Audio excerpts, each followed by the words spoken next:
Welcome back, and we have been talking about the end of the Roman Empire. We've also been talking about Jewish or Hebrew, either Hebrews and Jewish art, how Christianity comes out of Judaism, how also, when you think about it, maybe Islam also comes out of Judaism. So we'll spend this class and perhaps the next one, since we went really fast with Jewish art and Christian art, we're going to, and we went really fast with Jewish art because the great art of the Jewish people is really literature. It is the book, it is the Bible. So yes, there are synagogues, yes, there is art, but the testament to the zenith of Jewish creativity is more literary, perhaps, than visual arts. Because, well, I don't know why. Perhaps because, again, God is the Word of God that really matters. And we can see some of these ideas when we look into Islam. What is Islam? Well, Islam is another huge faith, monotheistic, and basically, you know, it was created, or it was initiated by Muhammad. Allah is God, Muhammad is his prophet. If in Christianity, Jesus is the prophet, and in Hebrew and Judaism, you have the old prophets, you know, people all the way from Abraham to Moses, you know, the patriarchs. Here you have these two players, Jesus for Christianity and Muhammad. Muhammad basically lives from 570, you know, in the Arabian Peninsula, and dies in 632 in Medina, in the Arabian Peninsula. And basically, what the basis of Islam are the revelations, what God told Muhammad, okay? And basically, often, according to Muhammad, God would send an archangel, an angel, Gabriel, really, and he would give Muhammad wisdom, the wisdom that later becomes the basis of the Holy Quran. So you have the Jewish people with the Bible, the Old Testament. The Christian people have the Old Testament of the Jews and the New Testament, which is the biography of Jesus. And here you have Islam, you know, the Muslim people, they have the Word of God as transmitted to Muhammad in the Holy Quran. A fast car out there, very fast car. All right, fast and furious. The 5 pillars, or the 5 basic tenets of the Muslim faith are that Allah is God and Muhammad is his prophet. You have to pray 5 times a day. You have to fast for Ramadan. You have to go see the Hajj. You got to do a pilgrimage to Mecca, right? Where the prophet was born, you know? And you have to do charity. You have to be generous, okay, with the less fortunate. Additionally, and this has been lost, or some people get confused about it, Islam is generous with Jews and Christians. They know that they're cousins, they're related.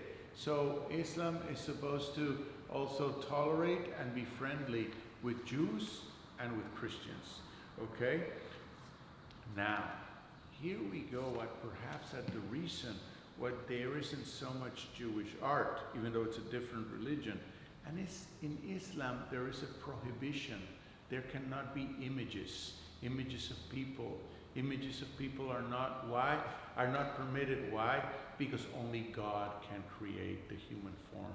Only God created that. So the creativity of the Muslim people goes into geometrics, into other forms of art, into furniture, into buildings and architecture, but there is not a tradition of figurative painting, of sculptures like the Greeks and Romans. No, there cannot be. And of course, in the Muslim, as with the Jews, literacy, the art of the letter, the art of writing, that is supreme. That is supreme. Now, basically, I will take you in this trip to Islam. I will take you through the most extraordinary outpost of Islam. And this is what happened. In 700, you know, the Prophet, as I mentioned, died in 630. Shortly thereafter, the 700s, Islam is spreading. Warriors from Islam, from Saudi Arabia, are starting to spread. They go over all of North Africa, and they arrive at Europe via Spain. Is Spain part of Europe, or is Spain part of Africa? Look at a map. Spain could be the south of Europe, or Spain could be the northernmost part of Africa. So when the people of the Prophet, when the followers of the Prophet who has died start fanning out, go over all of North Africa, eventually they cross the Strait of Gibraltar and they end up in Spain.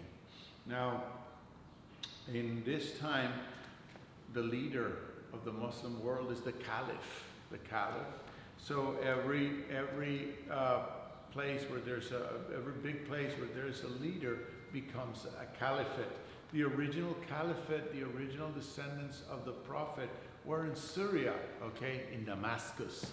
But there was a war between, rivaling powerful people in the Muslim world, and eventually Baghdad won.